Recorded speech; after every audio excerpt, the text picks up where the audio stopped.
मैं सोनी तिवारी आप सभी का अपने YouTube चैनल पे स्वागत करती हूँ, अभिनंदन करती हूँ। और मेरा गाना अच्छा लगे तो शेयर करें, सब्सक्राइब करें। और मैं आप लोग को सुना रही हूँ लाली लाली उठवा से बरसे लाला लैया। लाली लाली उठवा से बरसे लाला लैया हो की रस चुवेला। लाली लाली उठवा से बरसे लाला लैया हो की रस चुवेला। जैसे अमवा के मोजरा से रस चुवेला हो की रस चुवेला। लागी वाली बतिया ना बोली मोरे राजा हो करे जा छुवेला।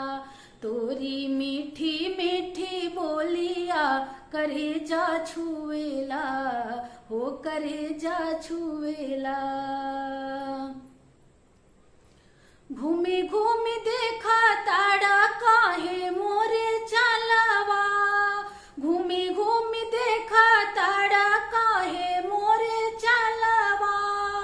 तनिक छाइला घमा जाई गलवा, घमा जाई गलवा। बैठी चाहे छहवा में चली चाहे छहवा, लोग काहे मुवेला। गोरे गलवा के पीछे लोग काहे मुवेला हो कि काहे मुवेला। जैसे अमावा की मोजरा से रस चुवेला हो कि रस चुवेला। लागी वाली बतिया ना बोली मोरे राजा हो करे जा छुवेला।